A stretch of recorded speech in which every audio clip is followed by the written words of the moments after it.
research presentations and posters, and I'm going to invite my colleague, Dr. Shandy Dixon, up to do her presentation.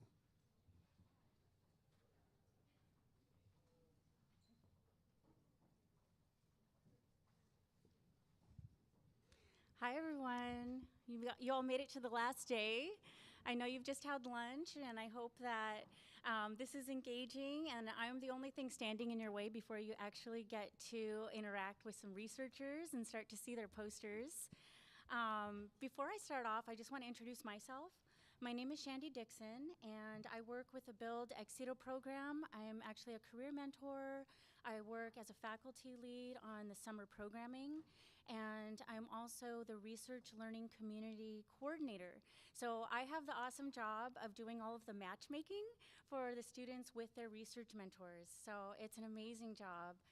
But in addition to what I do at PSU, I'm also a scientist. I'm a microbiologist, and I have a PhD in microbiology and immunology, and I've studied infectious diseases for years, from anthrax to Zika, tuberculosis research, and I've been a staff scientist at the Knight Cancer Institute for the last 5 years. And so I'm really excited to have the opportunity to work in more of an educational role now and kind of get to share some of my experiences with you all. So today we're going to be talking about what are research presentations. So I want to kind of start off by just kind of gauging the audience. Just by a show of hands, who has actually had a chance to take a look at a scientific poster before, like really up close, and take a look at the... All right, I'm seeing some hands come up. Awesome. Okay, so great. We've all had that, not all of us, but some of us have had that opportunity to look at posters before. How about a scientific poster session? Who's been to a big session and has had a chance to go up and down the aisles? All right, I'm seeing some hands. Cool. Awesome. And then the last question is, has anyone been to an oral research presentation where scientists have a chance to actually talk about their research that they're working on with you? All right, I've seen some hands, a couple hands in the back. And this could be like a symposium, a seminar, things like that that you might have gone to at a school. Cool. So you're going to see after this talk how all of those things fit together. Posters and oral presentations, and also journal articles is another thing. So we're going to start to see a theme. All right, so what are scientific posters and oral presentations? So today you're going to have an opportunity to actually experience some posters that have been prepared and are going to be presented by our current Exito students and Exito alumni. But before that begins, I really want to give you just a quick overview of what poster presentations are so that you can actually better engage with the researchers and have a better understanding of the work that they're presenting to you. So, let's see. So now I'm going to go through everything that I'm going to talk about today. So first is, what is a scientific poster? Why do we even use scientific posters in the first place? And then how do I interpret a scientific poster once I'm right in front of one? How do I even know what I'm looking at? And then we're going to kind of switch gears and talk about what is an oral presentation. And then the next is, what is the structure of an oral presentation? And that's all going to start to fit in really, really nicely together. All right, so let's get started. What is a scientific poster? Okay, so the typical scientific poster looks like this. It's going to be something that is pretty large. It could be anywhere from like 3 to 4 feet long, 4 to 5 feet in width. It's something that's going to be really large, and it's going to contain a lot of information about a research project. And the reason they're so big is because you want to be able to stand in front of them a few feet back and still be able to read all of the information on that poster. And so today we're going to go through all of the different parts and components and structure of what a poster has in it. Okay, so kind of starting off, a poster, why do we even have them? They are a common tool that can be used for sharing information about a research project. And typically there's something you're gonna see at scientific meetings and at conferences. And usually you're gonna have something called a poster session like we talked about. And these are really my favorite part of going to conferences, is being able to go to the poster sessions, getting to meet people kind of at my own level, at levels above me, getting to talk to people about their research and asking questions. It's really a lot of fun. So I hope you all have fun engaging with the posters today. And the thing that I also wanted to mention about them is a lot of times these posters are put up on the walls. You'll see on the walls over on this side, there's some in the back. Some posters are coming up on the back wall back there too. You'll be in an area where there's posters set up, there's scientists that are standing by their posters, and a lot of times these posters are actually left on display after the researchers leave, and the reason for that is because in case they're not there, it's really important that all of the information in that poster is available for you. So if that researcher for some reason went to go grab a sandwich, they went to go use the restroom, and you're wandering around and you're like, oh my God, this is an awesome poster, I want to learn more about it. They're left up so that you can take that chance and actually learn enough information about that research so that you might be able to contact that researcher later. A lot of times, and we'll go through all those components, but there will be contact information a lot of times on those posters. It's a great way to build your network, start collaborating. Some of the best collaborations come from poster sessions. So yeah, I'm really excited about that. And then the last thing is that posters are really closely going to mimic the organizational content of scientific journal articles. So I know some of you raised your hand about scientific journal articles, but just again, how many of you have already started reading and diving into scientific articles and journals? I'm seeing some hands coming up, and so you've noticed that there's this structure that kind of starts out with some background and kind of flows through the story of the research, and that's really the same structure that we're going to see in posters. All right, so why do we use scientific posters? Okay, so as the audience, I just want to mention that it's really crucial that the researcher who's putting that presentation together has all of the information on that poster tailored to your level of knowledge. That's one of the first things as an audience member that you'll notice, but also when you're a researcher putting a poster together, you want to make sure that the information you put is understandable by the audience. So thinking about the audience is really important. So again, posters are geared towards your level of understanding of the material. And having a poster does 3 really important things for the researcher, actually. And so the first thing is communication. So this allows the researcher to interact with their audience in a one-on-one situation or in a small group. So having that poster right there, you get to talk to people, you get to go back and forth with questions, and really just have a conversation and share about the research that you've been doing. The second way that this helps researchers is feedback.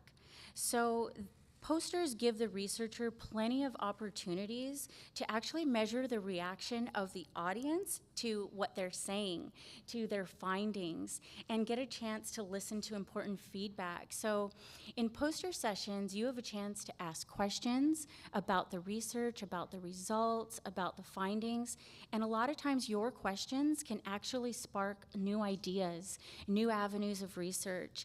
And like I said, it can really start to build collaborations and networks for you from just those interactions. So posters can be very, very useful.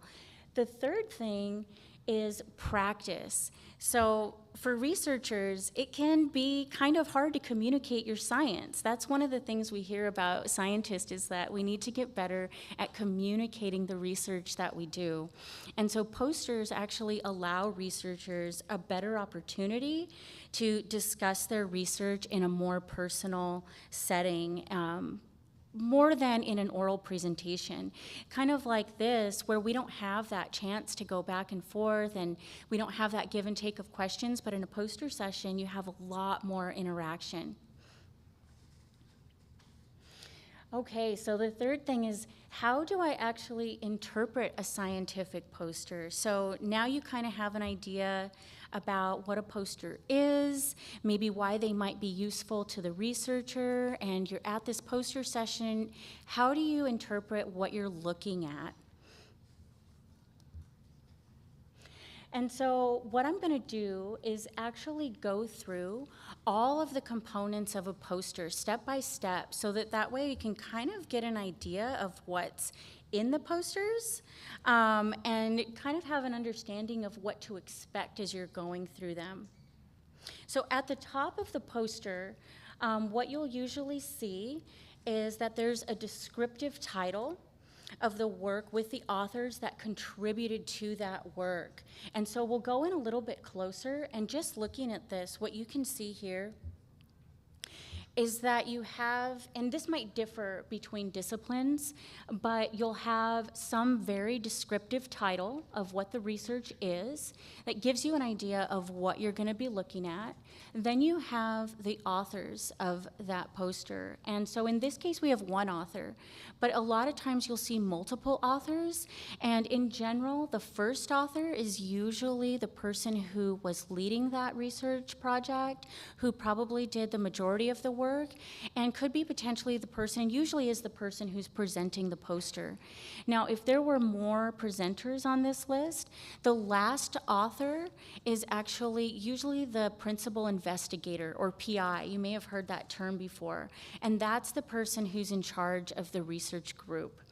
And then the other thing you'll notice in this top kind of title section of a poster are the affiliations. So what you'll find is the institution, the departments, and so here we see the Department of Biostatistics at Harvard. There could be multiple institutions on there, and what that shows you is that was all of this research done at one institution, or were there collaborators at collaborating institutions?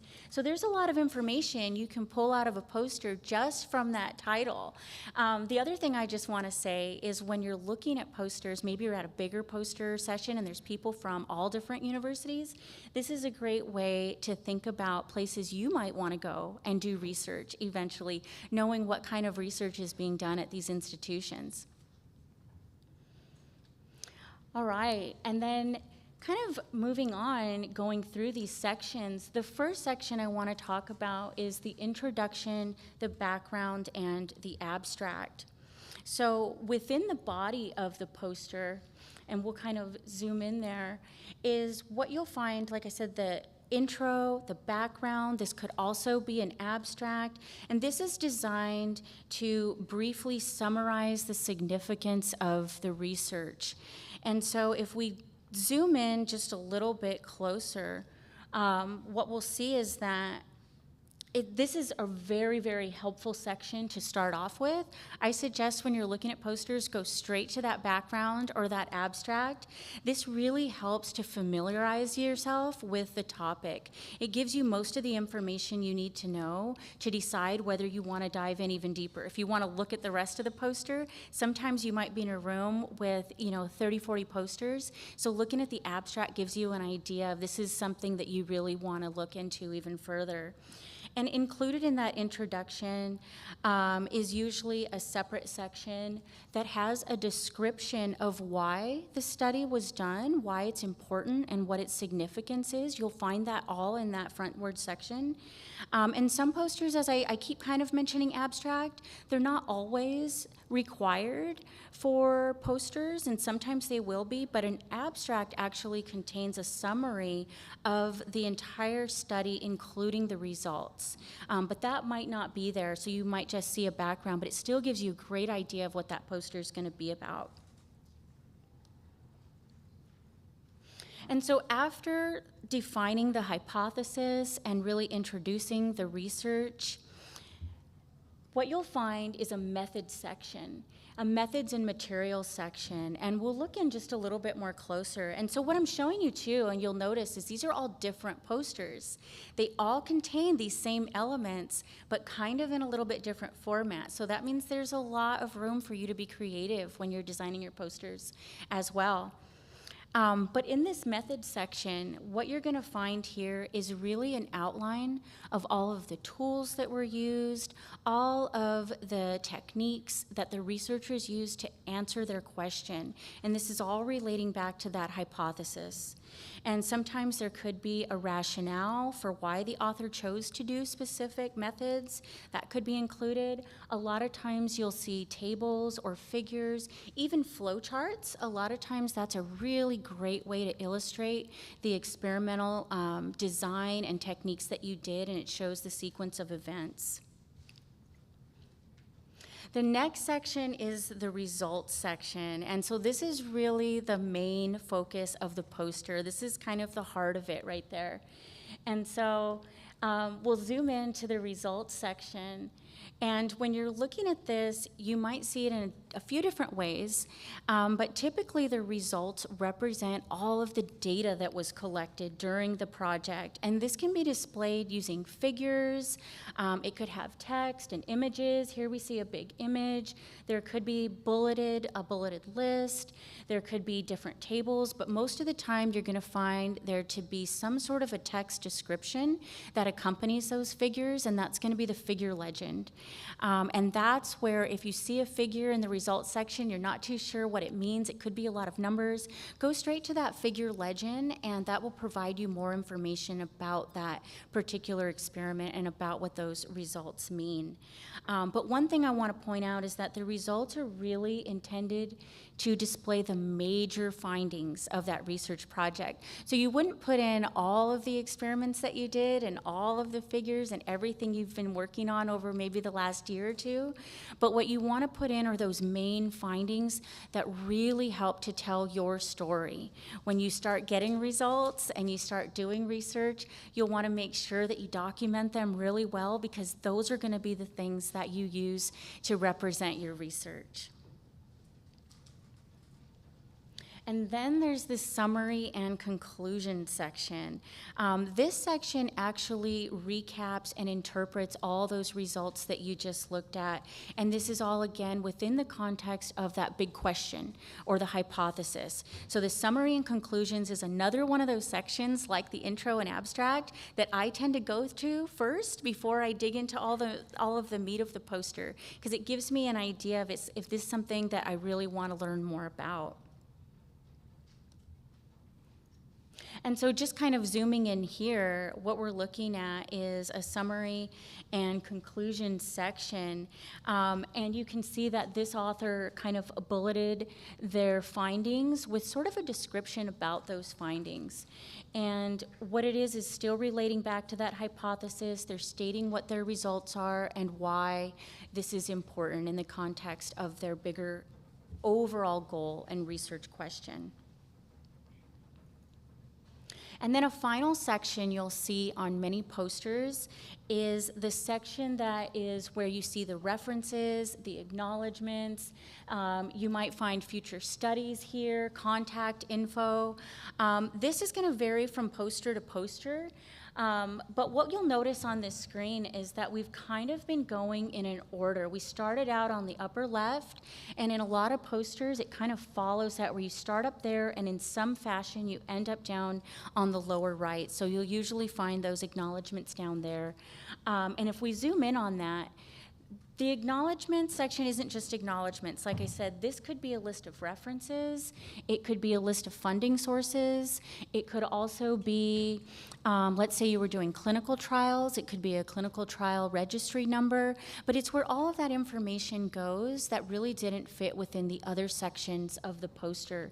And another thing about acknowledgements is this is where you acknowledge people who contributed to the work but didn't do the same amount or have the same level of ownership and designing of the experiment or the project that the main authors did. But these people contributed to the work still, and they get placed in the acknowledgement section. And so what I really wanted to say here is that, you know, although dissecting a poster is a really valuable skill, the most important way to learn about the content is really to engage with the researchers. And, you know, I can't even say that enough. Asking questions and talking with people is how you'll learn the most and how you get the most benefit from, you know, just events like this in general. You get to meet so many people and learn about what they do, learn about their interest. And so I just really encourage you all to just, you know, feel confident in asking questions. So I want to switch gears just a little bit and quickly talk about what what oral presentations are.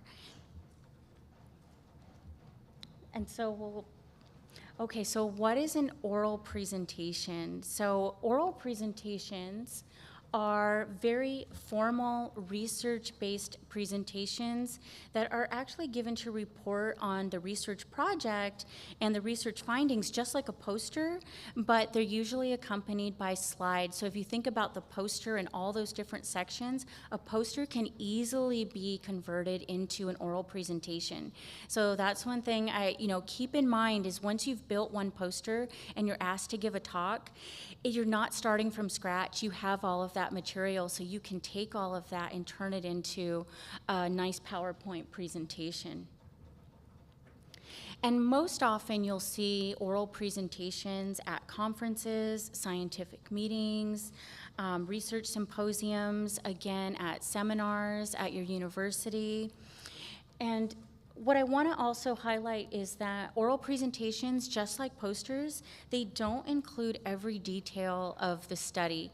They really are doing the same thing. They're telling a broad overview of your story about the main findings from your research and all of those most important aspects of it. So that's why it's important to ask questions, because a presenter might not go into all the detail that you're really interested in, but it's all there. They're just very high level, giving you the main important things that you need to know about the research project. So what is the structure of an oral presentation? So you're going to find that this is going to be very, very similar to what we've seen in posters. So the information contained in an oral presentation, again, is also similar to scientific papers. It's just a different form of communication. So with posters, you have something there that allows you to show visuals and represent the work you've done. But with an oral presentation, it's more verbal scientific communication. So it's another skill that you're definitely going to develop, and you're going to, be asked to give oral presentations.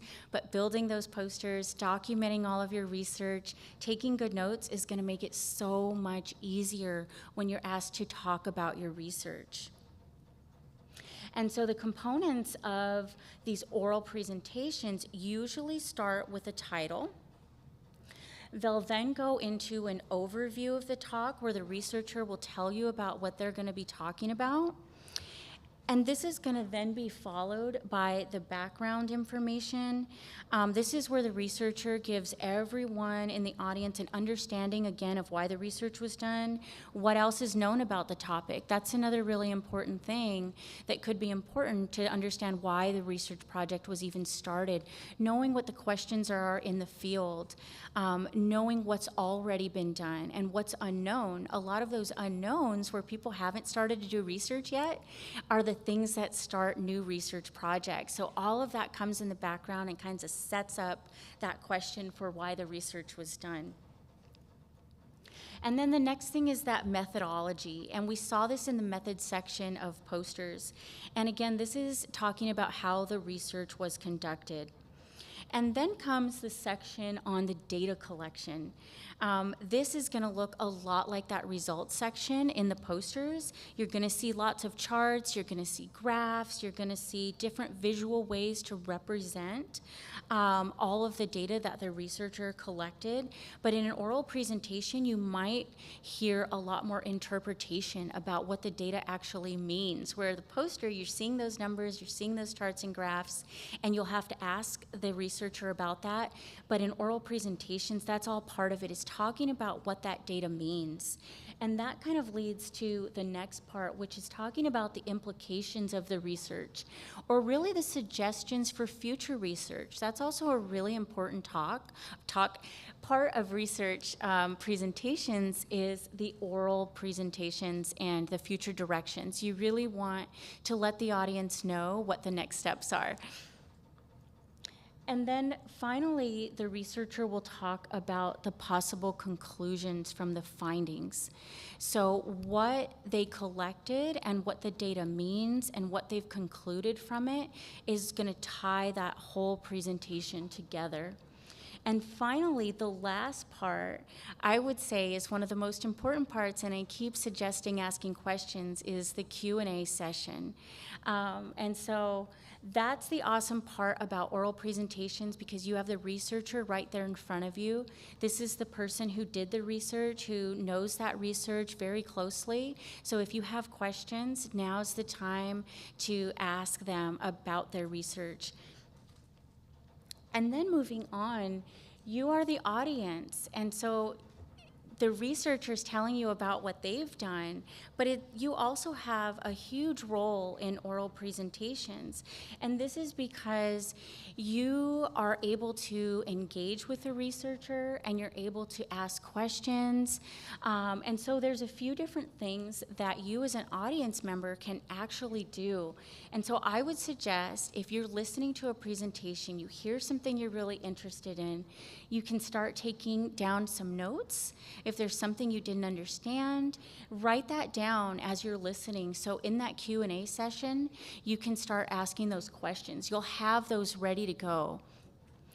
And then the next thing is, if you didn't understand something, I have been in so many talks where it's really, really interesting, but the presenter might be going so fast, I didn't catch something.